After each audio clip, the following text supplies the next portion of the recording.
Namaskar and thanks for tuning in to the Economic Brief, the program that looks at key business, finance and economy related stories from an Indian as well as a global perspective.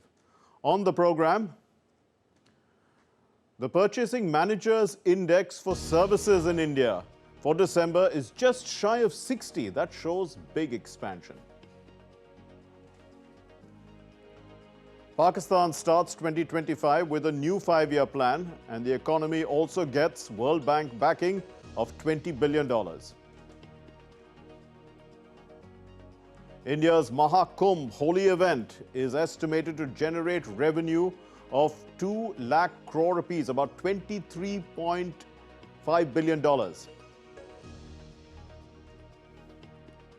And in his last days in office, the US President Joe Biden shuts down the US Steel-Nippon Steel merger. Japan calls it protectionism. Well, before we move on, let's listen to India's External Affairs Minister Jai Shankar making the case for India as a business destination while speaking at the Pravasi Bharatiya Divas in Odisha. The theme for this year is Diaspora's contribution to a Viksit Bharat, or a developed India. In a globalized era, the diaspora only becomes more important with each passing year. Whether it is technology, best practices, or resources, be it tourism, trade, or investment, the two-way flows you enable are invaluable. Very people-centric changes we promote in India also benefit the diaspora. This could be enhancing the ease of doing business, promoting ease of living, or facilitating connectivity and travel. So let's take a look now at the Services PMI, or the Purchasing Managers Index for India. It's hit a 4-month high in December. Figures coming up behind me. 59.3 in December, that's up from 58.4 in November. And anything above 50 in the Purchasing Managers Index, that indicates expansion. So we are seeing that, and we're also looking at new orders. They are, rising for the 41st consecutive month. All this speaks well for services in our country. That means capacity is in place, perhaps, needs to be built up because the demand is strong. There's a lot of job creation taking place. 59.3, as we said, in December, up from 58.4 in November. The Purchasing Managers Index over 50, it indicates expansion. This is the same slide that we continue to show you, but when we move on to our next slide, we will understand why it's boosted by demand buoyancy, that's services. We're seeing a lot of demand in this particular space. Services is a very wide area. Apart from that, we know that it's propelling output as well as employment growth, because there has to be a demand for it to continue to increase like that. And obviously services they generate a lot of employment, because really it's manpower that is generating those services. And finance and insurance sectors have been strong. Also, I mean, AI can be generating those services, technology can be generating, but largely it is quite strongly employment driven. So we can see that all this has clearly indicated that services are doing reasonably well in our country. We'll focus on this with guests in the studio. But before I introduce you to our guests, let's continue to listen to what the External Affairs Minister, Jai Shankar, talked about. He quoted what the Prime Minister said, the 3 T's: trade, technology and tourism. That's part of what he said at the Pravasi Bharatiya Divas. Let's listen to what he said. India will be unique in terms of a major power rising, which has actually is using and will continue to use its diaspora as a very important pathway for its globalization and for its rise in the international order. Our Prime Minister often talks of 3 T's when it comes to evaluating foreign policy. The 3 T's are trade, technology, and tourism. Trade with and from Odisha. Technology and tourism. These are really very important dimensions of what this state has to offer. And we are joined by Anil Padmanabhan, a columnist with over 3 decades of experience covering business and economy. He's joining us on Zoom. And we have Mr. Prasenjit Basu, author and economist, who has written a book on modern economic and political history of Asia. He's in the studio with us. We start with Mr. Basu. Mr. Basu, can services growth lead to growth in manufacturing as well? Can consumption demand be transferred in a sense? Obviously, there is a little bit of benefit to manufacturing, but services are the engine of the Indian economy. They are about 53% of India's GDP, and if services are growing strongly, that ensures that you get much stronger GDP growth. And of course, some of it generates demand, of course, for other parts of the economy, and so manufacturing will see some benefit. But manufacturing is much more cyclical. It is much more affected by things like interest rates. So the fact that India's interest rates have stayed so high for so long is clearly having a negative impact on manufacturing, and it is holding back an important driver of the economy. But services continue. I mean, if you look at services over the last 26 years, average annual real GDP growth in services is over 8%. It's about 8.5% if you exclude the COVID year. So if half the economy, more than half the economy is growing 8%, you don't need too much else for the rest of the economy to grow. And really the problem at the moment is that manufacturing is a little bit of a drag. We need manufacturing to pick up, and I think it'll be helped by lower interest rates, which I expect will happen over the course of the next few months.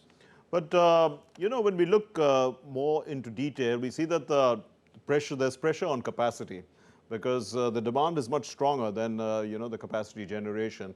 What are the problems that we have here? And would hiring more staff just sort out the problem? Or do we need to create workspace for them? Or can they work from home in a sense? No, of course, once you reach capacity constraints, you will need to invest. Right. So you invest in new capacity creation. Of course, services are typically much less capital intensive. Ironically, in India, manufacturing is a much more capital intensive activity. Productivity is relatively high and grows rapidly in manufacturing. But employment growth in manufacturing has been very, very tepid. If anything at all, there's been virtually no manufacturing employment growth over the last 20, 25 years. So services are employment, are job creating. Yes. But of course, once even services reaches capacity, you need to invest, and there will be some investment spending that helps generate more employment as well. So you're talking about services reaching its capacity, but now how demand dependent is this sector? Because, is this expansion also? How best can we sustain the demand as well? Well, I think if you think about services in India, starting with, say, with TVs and with airlines, civil aviation, there's been explosive growth, essentially because India's income levels have been rising steadily, and the demand for services that didn't exist in the past keeps going up. So things are, as things move online, as you see the digital infrastructure make things a lot easier, costs keep going down. So in services, we've seen general decline in costs, which makes more and more services affordable, and rising incomes contribute to generating more demand as well. So it's a nice virtuous circle, and of course a significant chunk of India's services are exported to the rest of the world too. Business process outsourcing, the global capability centers, as well as the traditional software industry. So we've got a vast spectrum, and more services become exportable, become tradable, and that generates even greater demand. Mr. Basu, let's move on to our next story, and we're talking about Pakistan here. Pakistan's 13th five-year plan. They hope to make Pakistan into a $1 trillion economy by 2035. Now, the country has prioritized 5 E's, from export to empowerment, and they're hoping to secure a brighter future for Pakistanis. Let's take a broad look at the plan's objectives in the midst of the political and economic instability in that country. Protesters in their hundreds blocking a key highway. They're angry over crippling power outages. Protesters said they've not been able to cook, and there has been a problem with heating and the internet. It was on the 31st of December 2024 that Pakistan's Prime Minister Shahbaz Sharif launched the country's 13th five-year plan, which will run till 2029. Locally called Udaan Pakistan, it aims to steer the country towards sustainable growth and make Pakistan into a $1 trillion economy by 2035. It is based on 5 E's: export, e-Pakistan, environment and climate change, energy and infrastructure, and equity, ethics and empowerment. Analysts highlight the importance of all 5 E's in the plan, emphasizing equity and empowerment as the most crucial. With a low Human Development Index, Pakistan must invest heavily in human development to benefit from its large youth population. One program that is aimed at empowerment is Women on Wheels. Wow! It is offered free by the Lahore Traffic Police. And though it is 7 years old, it's just picking up. Ghania Raza, who is 23, is pursuing a doctorate in criminology. She says riding a two-wheeler gives her a deep sense of achievement and empowerment. It will help a lot in breaking the glass ceiling. We often talk about women empowerment. I believe for me personally, bike riding is not just an activity or amusement. It is something that really empowers us. It is something that really empowers us. The plan aims to achieve economic growth and stability by addressing fiscal deficits and boosting productivity and investment, enhance exports and improve foreign exchange earnings, promote digital transformation to boost efficiency and innovation, implement sustainable practices to combat climate change and ensure resource security, develop affordable green energy solutions, ensure social justice by benefiting all societal segments, target a 50% reduction in greenhouse gases, increase water reserves, expand cultivable land, and restore forests. Pakistan has been facing severe levels of pollution, something the locals wanted the government to include in their plan. And unless you're fixing the petrol, unless you're moving to renewables, unless you're improving industry, you're just doing window dressing. And we're just showing something for the sake of showing it. The plan also aims for fiscal consolidation, improved monetary policy, and deeper capital markets. The World Bank's Pakistan Country Partnership Framework 2025 to 2035 includes a $20 billion package, $14 billion from the IDA and $6 billion from the IBRD. But Pakistan is a restive place. Political instability hits the economy. On the same day that Shahbaz Sharif was launching the 5-year plan, police were using tear gas and batons to disperse sit-ins by activists from a Shiite religious political party protesting in response to sectarian clashes in Khyber Pakhtunkhwa. The Economic Brief, DD India. I'm told we are not able to connect to Mr. Anil Padmanabhan, so we have with us Mr. Basu. Mr. Basu, do you see Pakistan coming out of a debt trap that it seems to be in with the help of this 5-year plan? Well, what is helping Pakistan a lot is the fact that the Pakistan rupee has depreciated drastically. 10 years ago, it was about 100 Pakistan rupees to the dollar. It's now about 279 Pakistan rupees to the dollar. So that depreciation has helped to make exports a bit more competitive. Inflation this year has come down over the last, inflation was over 10% in May, June. It's now about just over 4%. So they're getting things right. The Shahbaz Sharif government is slowly getting the Pakistan economy back on track. They have managed to avert a debt default, but the levels of debt remain extremely high.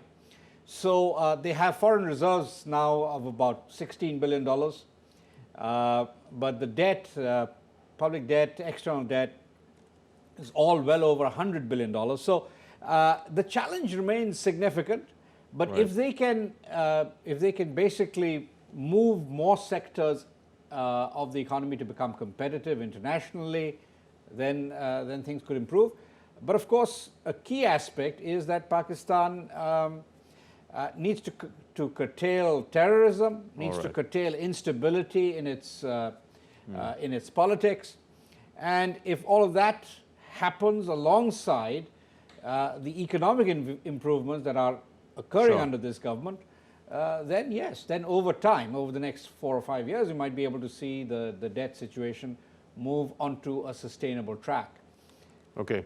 We have with us Mr. Anil Padmanabhan. Good to have you with us, Mr. Padmanabhan. But we're talking about Pakistan now. So is there, what would you say? I mean, army has played a significant role even in the economy, but with less and less interference by the army, perhaps the economy can grow better.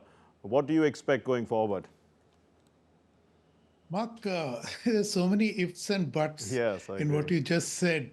So, I mean, Pakistan's economy, less said the better. See, it is a country which is in complete flux. We don't know what is driving the economy, whether, the at one time it used to be said that the military controls the army. The army controls the entire economy through undertakings that they create, and they move the entire economy.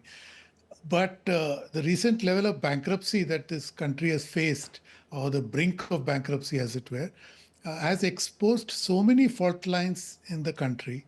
It's an unstable place. In fact, the cricket tournament, which India Yeah. is refused to participate because of security concerns, is now being played in neutral territories, is a signal about how unsafe this country is. So forget economics till such time that this country stabilizes internally and, like your earlier speaker said, reins in its entire business model of promoting Okay. terrorism to the world. The economy will always be on the back burner. It's a country that's suffering, and it is tragic because it had tremendous potential, but it has Okay. lost its way largely due to flawed economic policies, as well as the ideology that they adopted. But Mr. Padmanabhan, also with the IMF and the World Bank's involvement in oversight, does the political establishment have a bigger role, or just a role in executing the kind of structural reforms that the IMF is asking it to do? See, Mark, it's very difficult to implement the structural reform that the IMF and World Bank are demanding. But at the same time, we should keep in mind that the country cannot be allowed to collapse economically, because it'll be a disaster for the entire region. Forget about India. Afghanistan is on the boil, Iran is on the boil. So Russia-Ukraine conflicts are on, West Asia is in turmoil. So if the Pakistan economy collapses, there'll be a regional crisis of unimagined proportions, because then all kinds of forces will be unleashed. We have seen this play out in Libya, Iraq, and all these other countries. So the IMF, World Bank loans are very important in preventing this seeming inevitable. I hope it doesn't go down that path, and that the country is able to rein itself in Yes. and get back on some kind of economic agenda which can help bail it out of the present crisis. We'll have to leave it there. Thank you very much, Mr. Anil Padmanabhan, senior columnist, and Mr. Prasenjit Basu, author and senior economist. Thank you for joining us and discussing these two topics with us. Now, moving on to our next story, which is about the Mahakumbh. Now, the Mahakumbh in the Indian city of Prayagraj involves the construction of the world's largest temporary city. The over 6 weeks long event is expected to generate revenues of about $23.8 billion. Milk and dairy products, as one would imagine, as well as puja items will be in high demand, and accommodation will also come at a premium, since an estimated 400 million pilgrims are going to be attending. Anu Kaushik reports. Welcome to Prayagraj city in the Indian state of Uttar Pradesh, which is currently hosting the Mahakumbh. With an estimated 400 million pilgrims, this is the world's largest congregation of people. Not only that, The world's largest temporary city was built for this holy event, which is taking place at the location of the confluence of the Ganga, Yamuna and Saraswati rivers. सरकार सुरक्षा के साथ साथ सभी जो उपबंध हैं एक मेले को व्यवस्थित ढंग से कराने के लिए उसको पूरे कर लिए हैं। सुरक्षा, परिवहन, स्वास्थ्य सभी दृष्टि से पूरी पैनी नजर के साथ सरकार ने सारे काम पूरे किए। Unsurprisingly, the event is also a major economic phenomenon.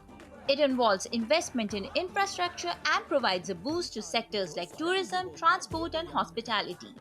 Mahakumbh 2025, which is being held from January 13th to February 26th, is expected to generate Rs 2 lakh crore in revenue.